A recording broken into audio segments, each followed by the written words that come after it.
Congratulations to you guys. Thank you. Are you not doing anything with the Jay and Silent Bob reboot, are you? Not that I know of. I haven't called me yet. Good Will Hunting, hunting season. I want to do that.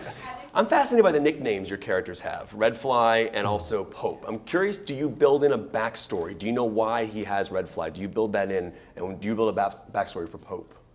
You know, it was something that we definitely thought about. We talked about those names a lot. One of the things that I liked about it was they kind of signified clearly these guys all know each other really well, have a history, and I kind of like the idea of, like, you ever come into a conversation with a group of people who know each other really well, like a third of it is references to things you never weren't there for and you don't know, but just the fact that they're making those references and they have those private jokes tells you that they're a close bond of people, and that was kind of what I was really attracted to by it. And I got into making my own definitions, but they may be different from JC's, so I don't want to go on record. Yeah, and, you know, and often these guys have call signs.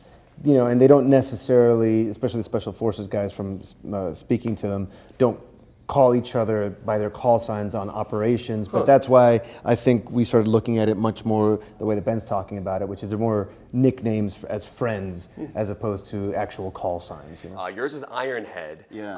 I didn't see one specifically listed for you. Are you the Don't only worry, one of the this is five? a big thing. This was a big conversation on my side during the shoot that we got Red Fly, Pope, Ironhead, Catfish, Yeah. and Ben.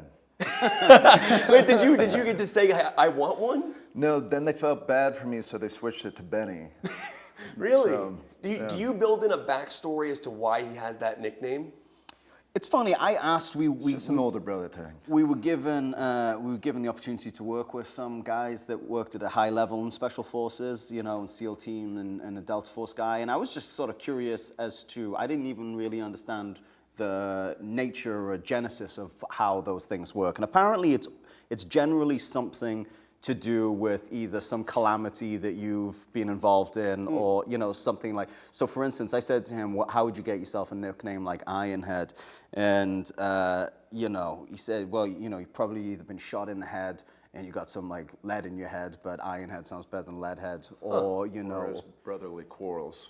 Brotherly quarrels, sure, right. This is something I noticed in the poster. In the poster, four of the guys are looking forward. You're looking a different direction. Can I ask what the purpose of that was? I have secrets. So that was like No, I have no idea. That's the marketing guys. I don't know. I think We tried to get him to look straight ahead. Oscar, over here. But he was in his own I got a lot on my plate right now.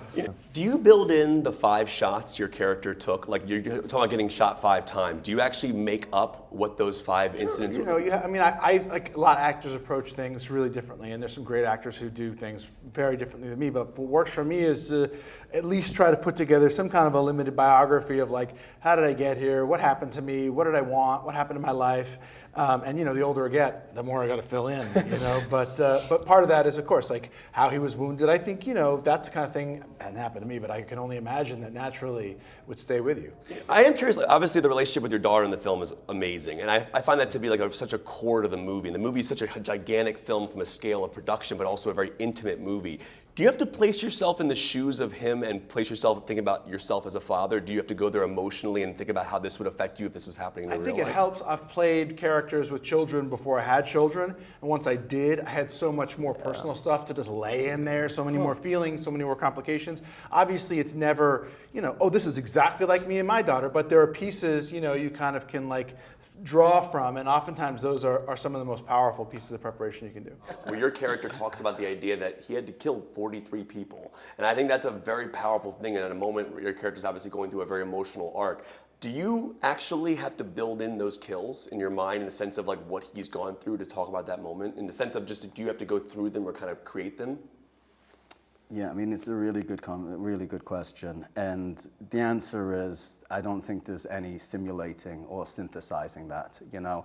I did some intellectual research. I read an amazing book, and I'm blanking on the author's name, but an amazing book called On Killing, which is a very deep exploration of the psychological and physiological change and experience that you have from committing murder. It's something that I've thought about a lot in my life, and that I've been exposed to people in my immediate group that have, for one reason or another, had to cross that line, which it is a line of no return, is from my experience of what I've seen. And so, you know, if you're gonna tell a story about these type of people in today's culture, I think you have to do it with a level of responsibility and sensitivity.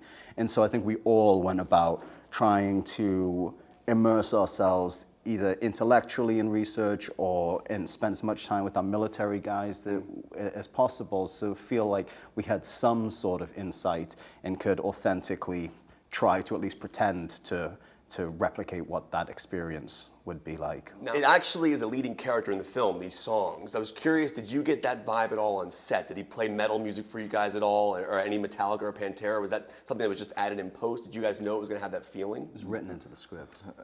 Yeah, on those moments. But I didn't know he was going to get his way with it. No, it seemed like a little bit of a preposterous wish list of, from a writer. But then, Netflix throw down. It's one of the incredible things about working with Netflix, I think, is the autonomy that they give the filmmaker. They really subscribe to auteur theory, and which I do too. There's a filmmaking community of which we're part of, but there's ultimately, when filmmaking is really, really good, it's usually the result of a single vision. And what I think Netflix do beautifully is have the courage to give the filmmaker total autonomy. I'll spit that again. Have the filmmaker autonomy. By the way. But then they also throw down big bucks in a way that most of the studios don't anymore, So I guess that, to go back to the music, is like, can thank Netflix for that, because I'm sure that soundtrack was not cheap, And often in post, it's when people start, when the flow of money starts to get a little tighter. But I guess they threw down for JC. Also given JC the what he creative wanted. allegiance, why they brought him onto the film, and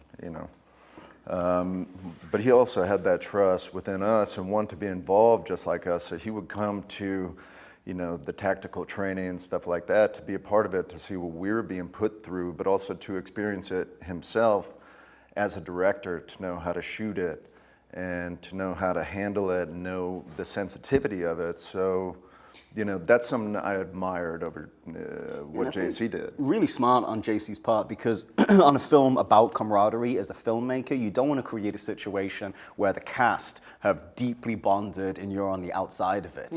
It's like he had to be sort of the sixth member of this crew in order to, I suppose, have the access to us that he needed and the trust in him that he was going to need to have through the process of it. Because, I only say that because I'd experienced that on Sons of Anarchy when I was doing that TV show, is that we were such a tight unit, and directors would come in that maybe had only directed a couple episodes. It's like, good luck, pal, trying to tell us anything, because we got our little routine down here, and you can sit behind the monitor and mind your own business, So I think that JC is very smart in inserting himself in that dynamic and sort of making him the sixth member of this crew. I'm a big metalhead. I've seen Metallica live a million times, No way. I had to commend you on your soundtrack choices, but also the way you interweaved it with Disaster Piece's score. Yeah. Can you talk about the choices of the soundtrack in the sense of, was it hard to get like Pantera's Walk and For Whom the Bell Tolls from Metallica, and then also, was Disaster Piece designing his score around your soundtrack choices? Yeah, it was cool. The opening title piece there by Metallica was always in the original script, so it was a song.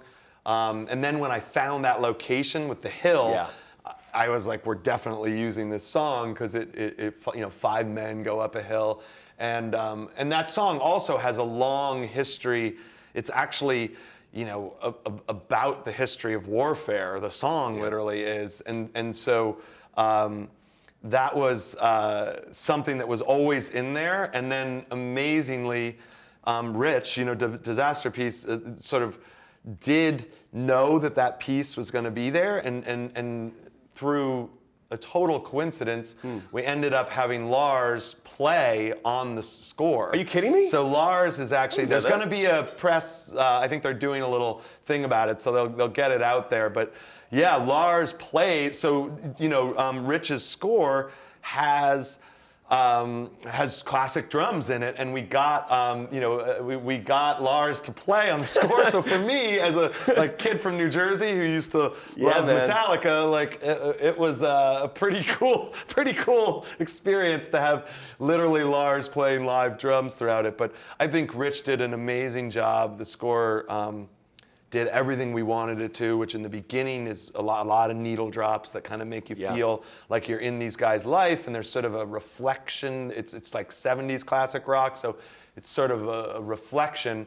And then once the movie kind of kicks in, the score takes over. Now, can you talk about the aspect ratio you shot in? This is like an interesting aspect ratio, Yeah. 2:1:1, and you also shot Alexa 65, which is like one of the best cameras out there right now. Yeah. Talk about the scope that gave you, and how did you decide on that aspect ratio? Because it was awesome seeing it like that. We wanted to we wanted to embrace, the Alexa 65 gives you these amazing, it's almost too much range. You can kind of see into the darkness with it, and so we wanted to use that tool because it was amazing, but we also didn't want it to become sort of sterile. And so what we actually did was use old rebuilt lenses. So the lenses are from the 60s and 70s. Really? Yeah, that they're doing a lot of it. I did it on on Most Violent Year as well, where these DPs are very smart. The chip is taking in so much information that you almost want to put something in front of it that's off, right? Just a little bit.